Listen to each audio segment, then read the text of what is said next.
think one of the underlying themes of the day has been, see, I don't think we're talking about innovation inside Infosys or Microsoft. That's their personal problem. They want to do it, they can do it.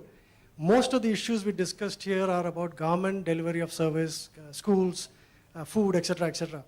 If you want to do one policy change, I'm so surprised Nandan didn't mention that.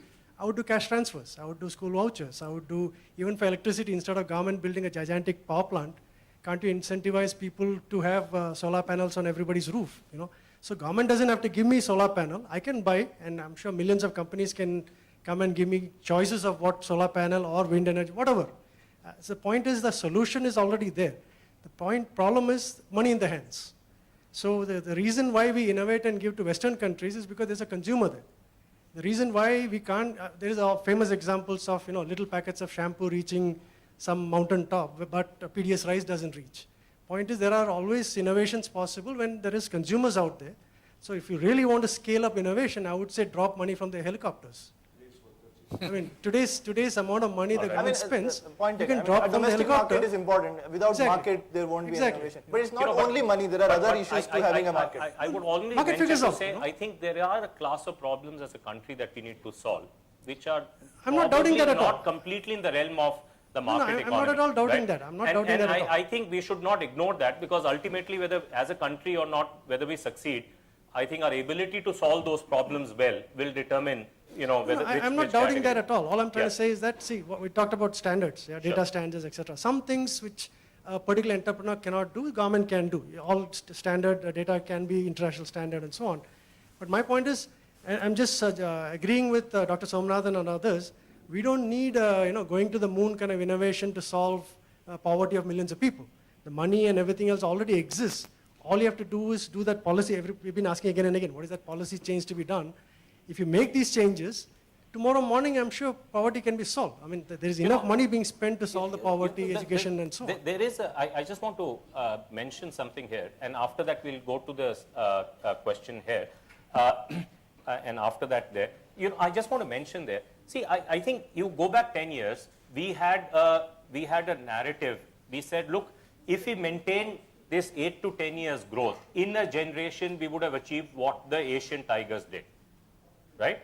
The only difference between them going down that path and us going down that path is that we are going to be a services-led economy, right? We will not be merchandise-led. I disagree, because if you want to take a packet of rice to the mountaintop, you have to do n number of innovations. No, hang on. Yeah? So today, not just services. No, today, if our economy starts doing well, and Indigo Airlines starts growing twice as fast as possible, the reality is that we'll have to import more planes.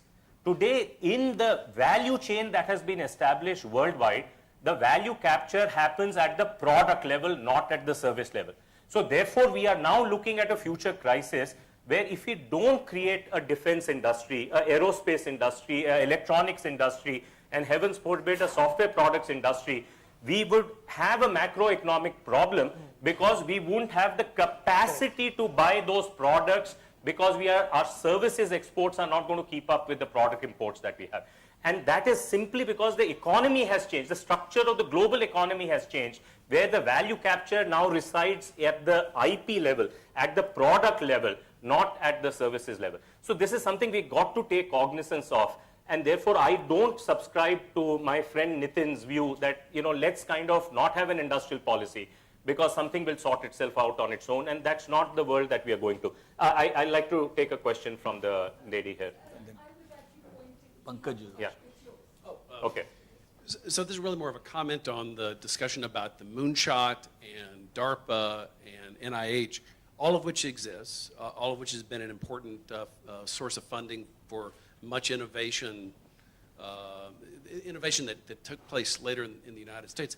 But I would say that without the right environment for commercial activities, the intellectual property, all of that would be for naught. The Soviets could have gotten to the moon first, and there would not have been the spin-offs that occurred in the U.S. Now, Mark knows far more about this, but I think that's, this idea of having the right environment is critical, and this is quite apart from the choice of picking winners and losers. But if you don't get the environment right, nothing else matters. The big government innovative, the X Prizes, whatever, is not going to get you very far on the commercial side. That's a very fair point. Any comments from the panel here? Mark? Vinit? I adopt his comments. All right. Yeah, absolutely. Yeah. All right. Can we go there, please? You know, one thing we must recognize that India has still not accepted innovation as a theory of development. And until unless that process starts to change, it will become very difficult for us to find levers that are not innovation driven for make the country change. And if you look at last few budgets, every change that has happened or that has been suggested are really not driven via this innovation route. And I think linked to that is the comment that Vinit you made.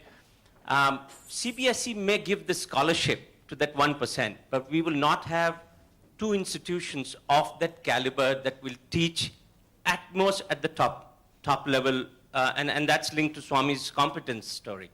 So I think somewhere or the other, we all need to create that pull for innovation as a driver of development in the country. And higher education is a very, very good example. I've not heard business, industry, or anybody talk beyond skill.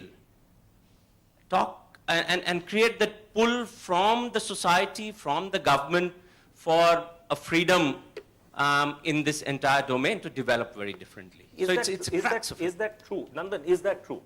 Is that our policymakers, our MPs, our ministers, by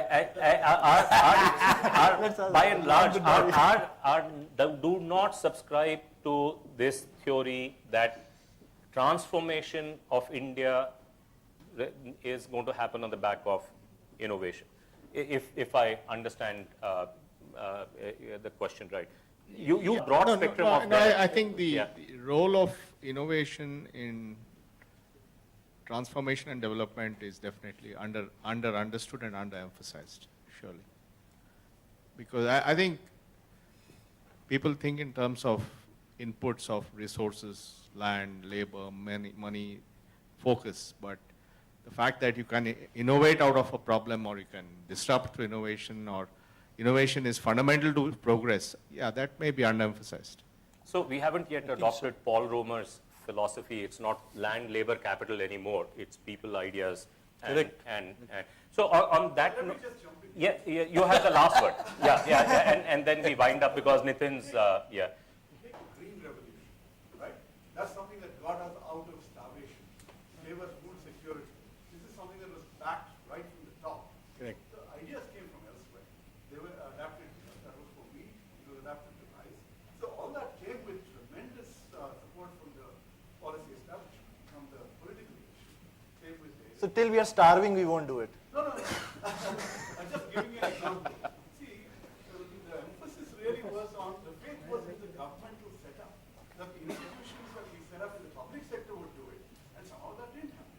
So then, much more recently, you're seeing the private sector model, you're seeing Silicon Valley, transplant, Bangalore, all that. So that wasn't what was envisaged. And so we're going through those transformations. So if Nitin, we should wind up here. I'm getting a strong signal. I'll end on a note saying that, think tanks like Takshashila and Hudson and others, I think have a responsibility to address the question that I think Pankaj just raised, which is to insert into the policymakers' agenda this simple concept that change of the kind that we need requires innovation, technology at the center of it. What specific form, policy, institution it will take is a conversation that should be driven by the think tanks, and then only will the government pick and choose the good ideas from that. And that's a responsibility that all of us have here in this room. Thank you so much for your